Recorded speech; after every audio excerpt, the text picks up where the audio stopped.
వసూళ్ల సారుపై చర్యలేవి, నేను మోనార్కి నన్నెవరు ఏమీ చేయలేరు, సన్నిహితుల వద్ద చెప్పుకున్నట్టు వసూళ్ల సార్ నివేదిక అందినా ఇప్పటికీ చర్యలు తీసుకునే అధికారులు. మతలబ్ ఏమై ఉంటుందోనని పోలీసు వర్గాల్లో జోరుగా చర్చ అంటూ చూస్తాం. ఎవరైనా Warangal DSP Sambaiah, ACB anti corruption bureau అంటే అవినీతి నిరోధక శాఖలో అవినీతి తిమింగళమైనటువంటి డిఎస్పీ సాంబయ్య పైన పలు ఆరోపణలు వచ్చినాయి, పలు రకాల ఎంక్వైరీలు జరిగినాయి, అంతా నిజమే అని తేలింది. మరి ఆయన పైన చర్యలు తీసుకోవడానికి ఎందుకు వెనకాడుతూ ఉన్నారంటే పోలీస్ డిపార్ట్మెంట్ పరువు పోతా ఉంది. డీజీపీ గారు శివధర్ రెడ్డి గారు, మీ పోలీస్ డిపార్ట్మెంట్కి గౌరవం ఉన్నది, ఆ పరువు పోతా ఉంది. ఇగో ఇలాంటి అవినీతి నిరోధక శాఖలో ఒక అవినీతి తిమింగళం ఇంత పెద్ద ఎత్తున దందా చేస్తూ ఉంటే కనీసం మీరు ఆయన పైన చర్యలు తీసుకోవట్లేదంటే ఏమనుకోవాలి?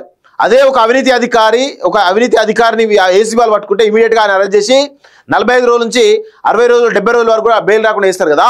మరి ఈయన ఎందుకు వదిలిపెడతా ఉన్నట్టు? డీజీపీ శివధర్ రెడ్డి గారు దయచేసి ఇలాంటి వాటిపైన ఫోకస్ పెట్టండి.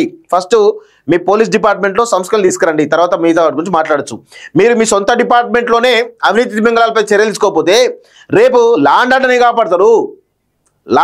కాపాడతారు మీరు? ఇంత ఘోరమా? వసూళ్ల సారు నేను మోనార్క్ని నన్నెవరు ఏమీ చేయలేరు అంటూ ఏసీబీ వరంగల్ రేంజ్లోని వసూళ్ల అధికారి చెప్పుకున్నట్టుగా తెలిసింది. ఇలాంటి ఎంక్వైరీలు ఎన్నో చూశానని అంటున్నట్టుగా సమాచారం. ఆయనపై వచ్చిన అవినీతి ఆరోపణలపై నివేదిక అంది రోజులు గడుస్తున్న ఉన్నతాధికారులు ఇప్పటి వరకు ఎలాంటి చర్యలు తీసుకోలేదు. దీని వెనుక ఉన్న మతలబ్ ఏంటని ప్రస్తుతం వరంగల్ ఏసీబీ వర్గాల్లో జోరుగా చర్చ నడుస్తున్నట్టు తెలిసింది. ఏముంటది ఆయనే డబ్బులు ఇస్తారు, అమ్ముడు పోతారు. అవినీతి ఏసీబీ అనేది అవినీతి నిరోధక శాఖ, కానీ అవినీతి చేసేటువంటి శాఖలే కనబడతా ఉంది. ఏం చెప్తాం? ఇట్లా ఉంది పరిస్థితి. ఎంఆర్ఓ ఫోన్తో దందా. వరంగల్ జిల్లాలో పనిచేస్తున్నటువంటి ఓ అధికారిని కొన్ని రోజుల క్రితం ఏసీబీ అధికారులు అధ్యయనం మించి ఆస్తులు కలిగి ఉన్నారని అరెస్ట్ చేశారు.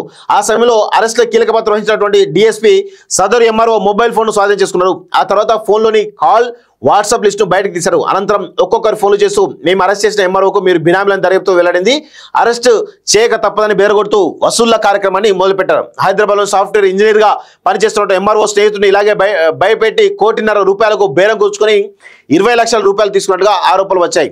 సదరు డిఎస్పీ బ్యాచ్మేట్ హైదరాబాద్ కమిషనర్లోని కీలక విభాగంలో పనిచేస్తున్నట్టు మరో అధికారి తన అధికారిక వాహనంలో వరంగల్ వెళ్లి హనుమకొండ ఎన్ఐటి ప్రాంతంలో పిస్తా హౌస్ వద్ద 20 లక్షలు తీసుకొని వసూళ్ల సార్కు ఇచ్చినట్టుగా తెలుస్తోంది.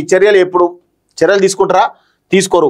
బెదిరింపులు చేస్తూ కొందరు బాధితులు వసూళ్ల సార్ బెదిరింపులు ఎక్కువ కావడంతో ఏసీబీ ఉన్నతాధికారులకు వాట్సాప్ ద్వారా ఫిర్యాదు చేశారు. ఈ వ్యవహారానికి సంబంధించినటువంటి ఆడియో రికార్డులను కూడా అందజేశారు. దాంతో ఉన్నతాధికారులు ఈ వ్యవహారంపై విచారణ జరిపించారు. ఆ వెంటనే హైదరాబాద్లోని ఏసీబీ కార్యాలయానికి వచ్చిన వసూళ్ల సార్ సాఫ్ట్వేర్ ఇంజనీర్ను అక్కడికి పిలిపించుకున్నారు. బతిమిలారో భయపెట్టారో తెలియదు కానీ తమకు అనుకూలంగా మార్చుకున్నారు. ఇదే విషయాన్ని ఓ వ్యక్తికి ఫోన్ ద్వారా చెప్పిన వసూళ్ల సార్ తన పక్కనే సాఫ్ట్వేర్ ఇంజనీర్ కూర్చొని ఉన్నాడంటూ మాట్లాడారు. ఈ ఆడియో రికార్డు కూడా వెలుగులోకి వచ్చిందంటూ చూస్తున్నాం. ఇంత దారుణంగా ఒక చెలరేగిపోతా ఉంటాయి ఇలాంటి అవినీతి అధికారులు, దుర్మార్గులు పోలీస్ డిపార్ట్మెంట్లో ఉంటే పోలీస్ డిపార్ట్మెంట్ పరువు పోతుంది.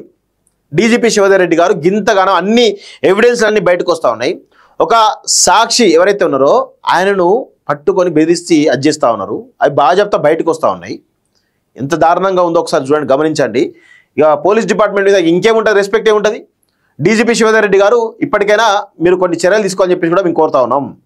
మారండి కొంచెం.